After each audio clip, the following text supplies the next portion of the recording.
Welcome students. हम लोग American federal system last class में भी पढ़े थे और मैंने बताया था कि अभी पूरा कंप्लीट नहीं हुआ है।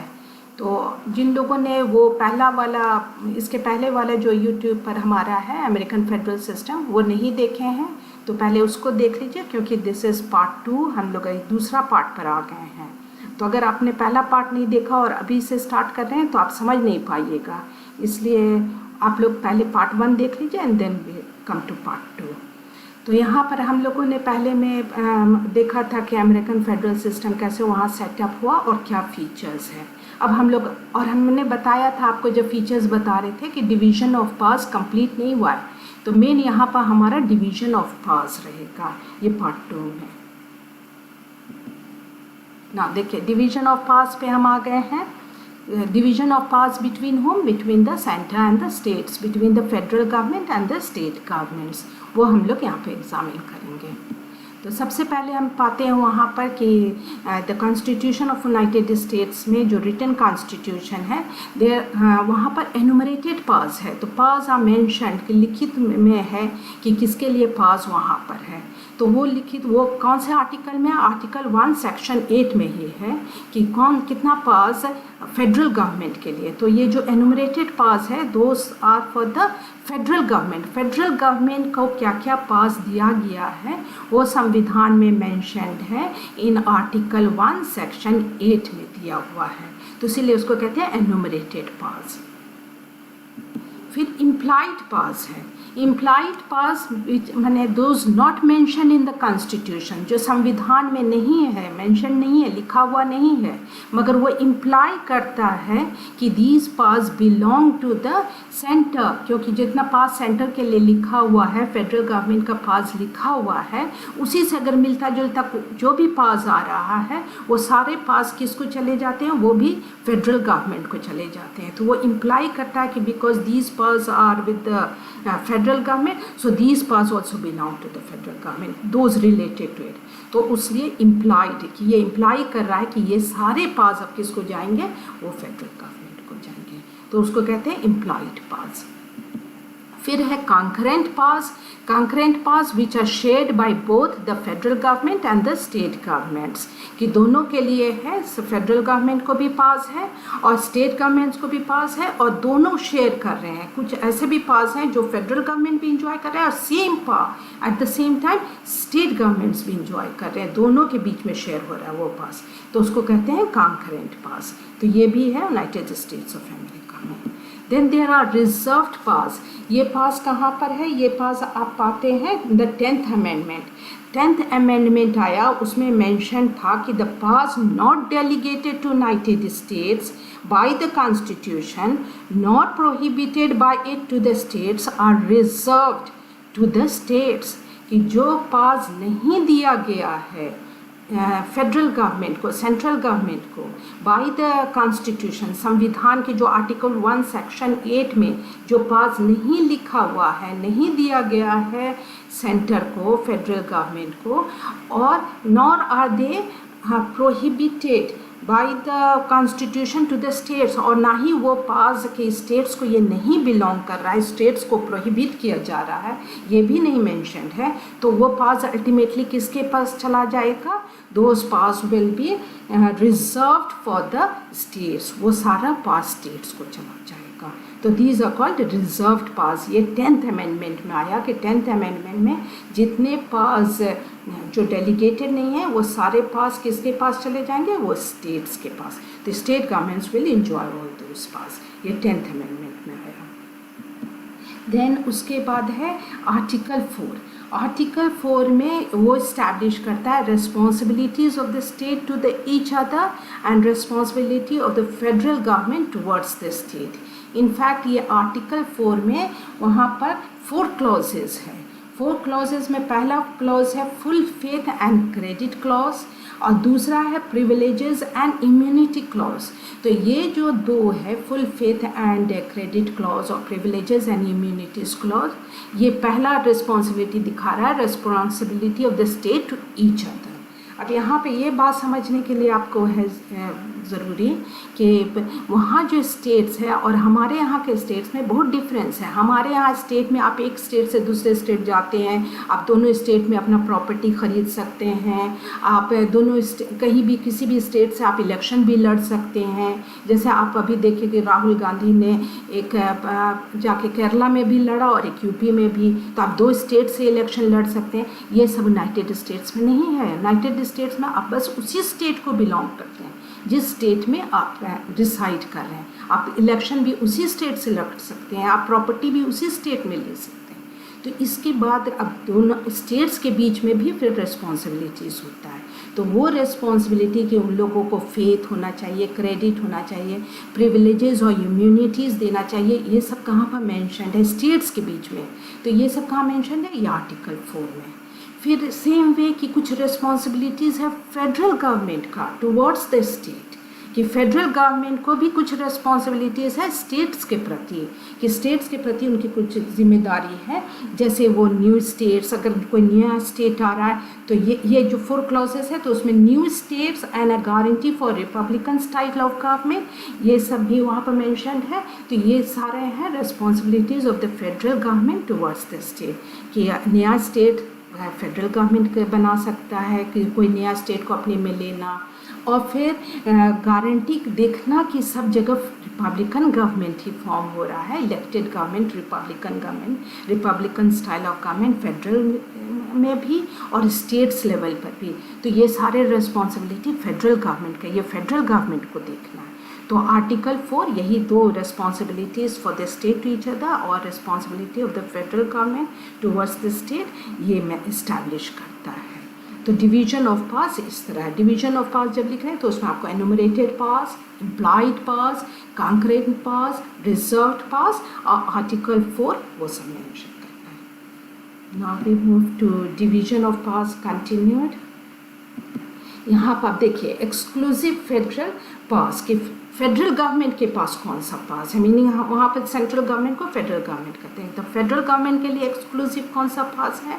लाइक कॉइनिंग मनी बनाना, वो सब फेडरल है। डिक्लेयरिंग वॉर, ये फेडरल गवर्नमेंट कर सकता है, central government. Conducting foreign affairs, कि जितना भी फॉरेन रिलेशंस मेंटेन करना है वो भी फेडरल गवर्नमेंट का है। रूल्स ऑफ नेचुरलाइजेशन, कितना सिटीजनशिप और किसको ग्रीन कार्ड, ये सब जितना भी है वहाँ कौन सिटीजन होंगे, ये सारे रूल्स कौन बनाएंगे? फेडरल गवर्नमेंट बनाएंगे। Then regulating inter state and foreign commerce, कि स्टेट्स के बीच में जो कॉमर्स हो रहा है, ट्रेड हो रहा है या फॉरेन गवर्नमेंट के साथ कॉमर्स हो रहा है, ये सब कौन रेगुलेट करेगा, देखेगा? Federal government. तो इस तरह से ये पूरा कंप्लीट नहीं है, और भी बहुत ज़्यादा है, मैंने थोड़ा सा मेंशन किया। तो these are the exclusive federal powers, ये स्टेट गवर्नमेंट को ये पास नहीं दिया गया, ये बस फेडरल गवर्नमेंट का पास है ना। ये है एक्सक्लूसिव स्टेट पास। अब एक्सक्लूसिव स्टेट पास है, लाइक स्टेट को गवर्नमेंट को कौन सा पास दिया जो सिर्फ स्टेट ही गवर्नमेंट इंजॉय कर रहा है, तो वो है कंडक्ट इलेक्शंस की। इलेक्शंस क्यों नहीं, वो प्रेसिडेंट का इलेक्शन हो, लेकिन कंडक्ट कौन कराएगा? वो स्टेट गवर्नमेंट कराएगा। Establish local governments, local government establish करना, जो लोअर लेवल्स के जितने भी गवर्नमेंट है वो सारे इस्टेब्लिश करना, ये करेंगे state government. Then regulate intra state commerce, अपने ही स्टेट के अंदर जितना कॉमर्स हो रहा है वो सारा रेगुलेट करेगा state government. Then ratifying constitutional amendment, जब भी संविधान में संशोधन लाना है, अमेंडमेंट लाना है, उसका रेटिफाइंग, पुष्टिकरण, ये स्टेट का एक्सक्लूसिव पास है। तो दीज आर फ्यू एक्सक्लूसिव पास, पूरा डिटेल में नहीं है, और भी बहुत ज़्यादा पास है, फ्यू इंपॉर्टेंट पास यहाँ पर मेंशन्ड है। देन दीज आर कंकरेंट पास, ये देखिए वेन डायग्राम से आपको सारा पास दिखाया जा रहा है। तो ये कॉन्करेंट पास है जो दोनों एक्सरसाइज करते हैं, federal government as well as state government, दोनों के पास ये पास रिसाइड करते हैं। तो वो है टैक्सेशन, कि टैक्सेस कलेक्ट करना फेडरल गवर्नमेंट भी करते हैं और स्टेट गवर्नमेंट भी। लॉ मेकिंग, लॉ बनाने का दोनों के पास पावर है। फेडरल गवर्नमेंट अपना लॉ बनाता है, फेडरल लॉज, स्टेट गवर्नमेंट बनाते हैं स्टेट लॉज। लॉ एनफोर्समेंट, जितने लॉ एनफोर्समेंट मशीनरीज हैं दोनों के पास है अपना पुलिस, FBI है सेंटर के लिए, उसी तरह स्टेट भी अपना रखे हुए है पुलिस सिस्टम। तो लॉ एनफोर्समेंट एजेंसीज है। चार्टरिंग बैंक्स, दोनों बैंक्स भी रखते हैं। एमिनेंट डोमेन, कि अगर कुछ प्रॉपर्टी लेना है कुछ वेलफेयर प्रोजेक्ट्स के लिए तो दोनों अपना करते हैं। इस्टेब्लिश कोर्ट, दोनों का अपना अपना कोर्ट इस्टेब्लिश करना। बोरो मनी, इस तरह डिवीजन ऑफ पावर्स है। तो कुछ एक्सक्लूसिव फेडरल है, कुछ एक्सक्लूसिव स्टेट पास, और जो कंकरेंट पास है इंजॉयड बाय बोथ। क्लियर? तो ये हो गया। अब कुछ पास ऐसा इसमें आ जाता है जो कि दोनों के बीच में हो जाता है, जैसे एजुकेशन है, हेल्थ सर्विसेज, तो इसमें दोनों के बीच में है कि दोनों के ये भी कर रहे हैं, फेडरल स्टेट का है मगर फेडरल गवर्नमेंट भी कर रहा है, दो वो स्टेट के पास है।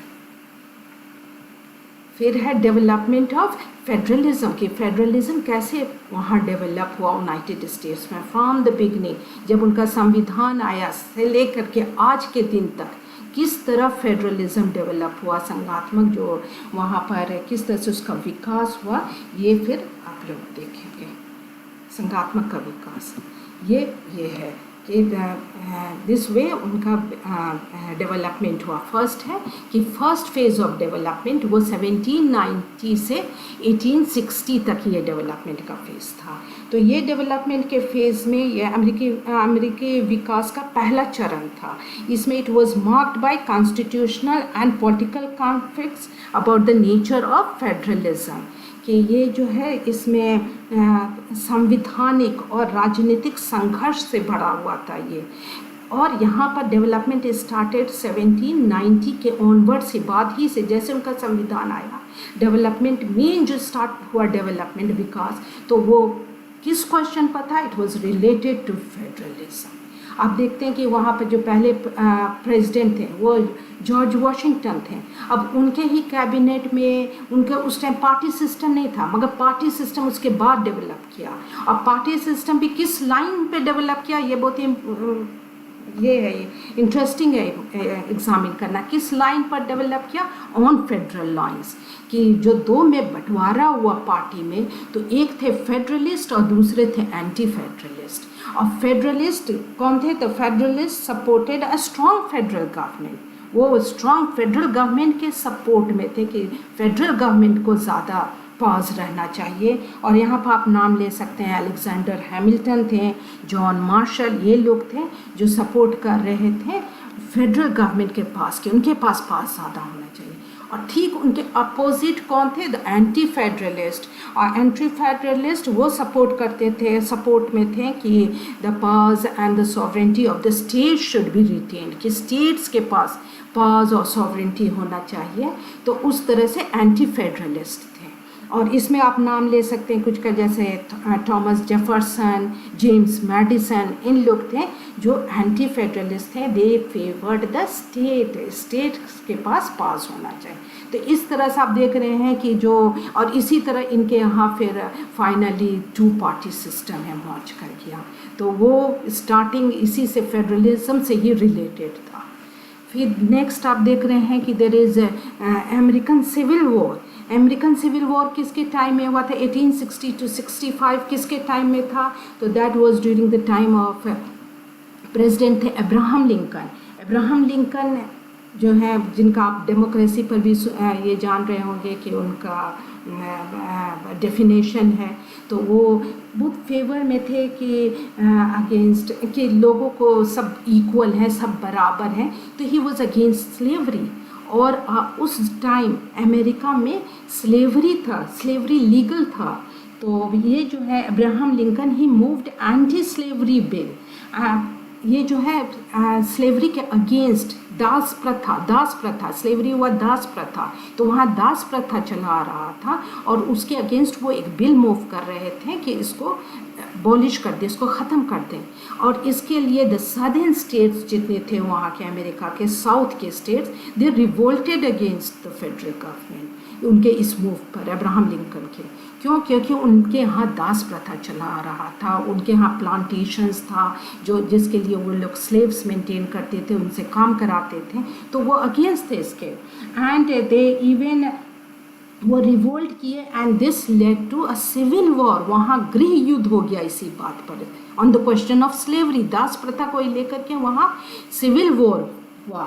और सिविल वॉर में अल्टीमेटली किसका विक्ट्री हुआ? विक्ट्री हुआ फेडरल गवर्नमेंट का, द नॉर्दर्न विक्ट्री हुआ, and which led to adoption of 13th, 14th and 15th amendment. और ये अमेंडमेंट फाइनली क्या किया? It abolished slavery, ended the slavery, slavery को ख़त्म किया और ये इस्टेब्लिश कर दिया कि the supremacy of the federal government और the federal constitution and laws over the state government, कि फेडरल गवर्नमेंट को ज़्यादा पावरफुल अल्टीमेटली बना दिया, क्योंकि विक्ट्री हुआ था फेडरल गवर्नमेंट का over the southern states. तो it ultimately ये war हुआ था on the question of slavery, but ultimately it went on to prove कि the federal government को ज़्यादा पावर्स है state government से, और federal constitution ज़्यादा superior है than the state constitution। और किसी को ये पावर नहीं दिया गया, क्योंकि दो southern states जब रिवोल्ट किए थे तो they wanted to secede from the center,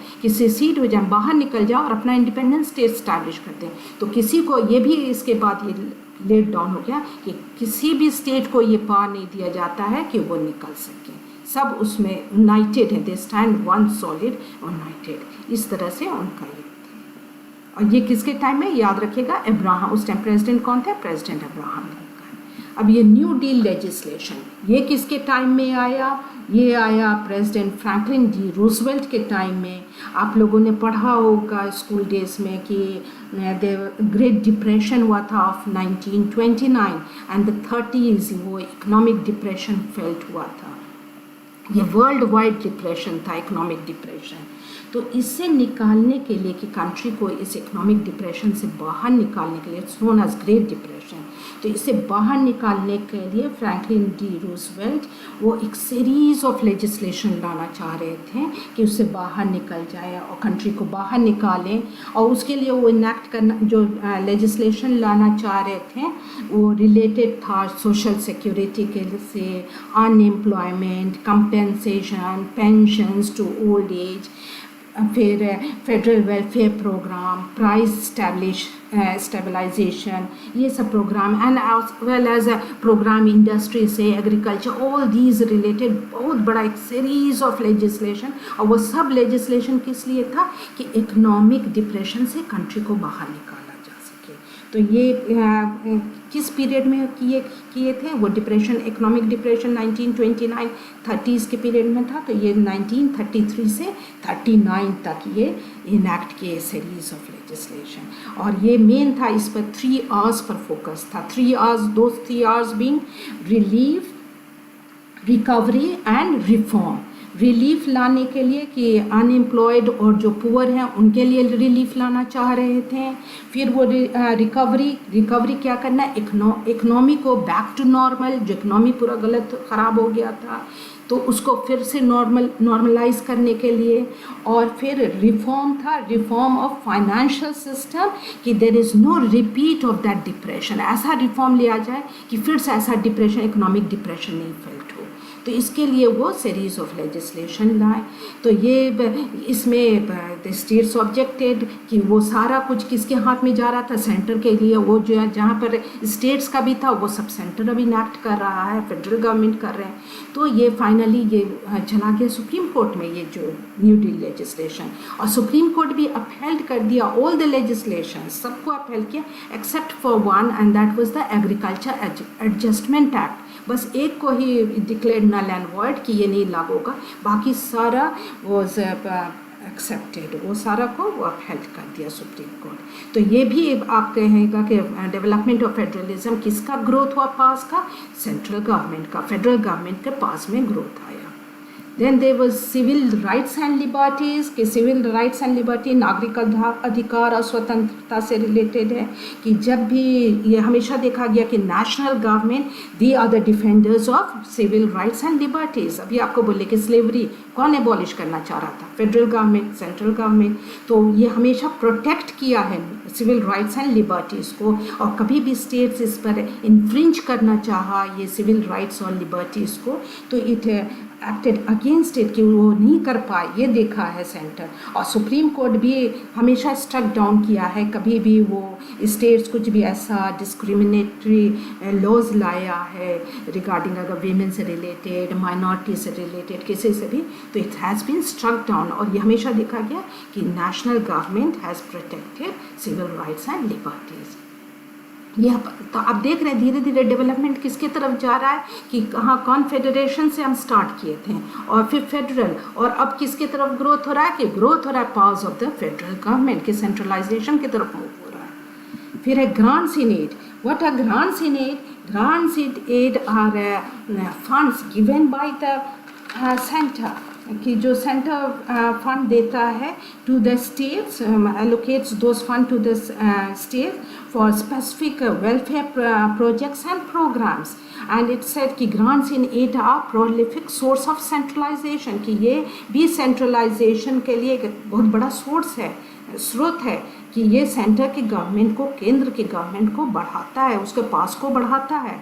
और ये ग्रांट्स हमेशा आता है फ्रॉम द सेंटर्स, ग्रांट्स देता है स्टेट्स को, वहाँ से ग्रांट्स आता है कि कुछ भी आपको वेलफेयर प्रोजेक्ट्स करना है, प्रोग्राम्स लागू करना है, तो वो आप ग्रांट्स देता है। अब ग्रांट्स यूनाइटेड स्टेट्स में किस तरह से ग्रांट्स आता है, तो there are 3 major grants form में आता है, those being categorical grant, mandates and block grants. अब कैटेगोरिकल ग्रांट है कि वो स्पेसिफिक ग्रांट है जो यूनाइटेड स्टेट्स सेंटर देता है, एंड वो बोल देता है ग्रांट्स देने के बाद टाइम कि ये fund will not be use to for any discriminate between the among the women, infants, child, WIC उन लोग कहते हैं, women, infant and children के लिए, और minorities के लिए, किसी के लिए अगर डिस्क्रिमिनेटरी करेंगे, कुछ भी करते हैं, डिस्क्रिमिनेट करते हैं इस ग्रांट पे, तो it will be taken back. फिर उस तरह से मैंडेट्स है, मैंडेट्स में भी वो स्टेट्स रिसीव करता है, बट देखे वो अगर वो स्टेट्स को देते हैं, मगर स्टेट्स को वो नहीं देंगे वो ग्रांट्स अगर वो गवर्नमेंट के पॉलिसीज़ को अपहोल्ड नहीं करते। गवर्नमेंट का पॉलिसीज़ है, जैसे एक एग्जांपल है कि वहाँ पर ये मिनिमम एज फॉर ड्रिंकिंग को 18 ईयर्स स्टेट्स में था, तो उसको बोला कि नहीं, बढ़ा के 21-22 साल तक लाइए, और अगर जो नहीं लाते हैं तो उनको हम ग्रांट्स नहीं देंगे टू बिल्ड हाईवेज़। तो अब उनको बात मानना पड़ता है स्टेट्स को, सेंट्रल गवर्नमेंट का। फिर देयर आर ब्लॉक ग्रांट्स, कि ये ब्लॉक ग्रांट्स है वो स्टेट सेंटर दे देता है स्टेट्स को without any you can say strings attached, कि उसमें कोई स्ट्रिंग्स अटैच नहीं है, और स्टेट गवर्नमेंट को यूटिलाइज कर सकता है जैसे भी वो समझे फिट उस तरह से यूटिलाइज करें। And it is these grants, block grants are not strictly monitored, उसको बहुत स्ट्रिक्टली वे में उन लोग मॉनिटर नहीं करते ग्रांट्स में। तो ये सारे क्या है, ये सारे आप देख रहे हैं कि अल्टीमेटली ये लीड कर रहा है towards the growth of the powers of the federal government.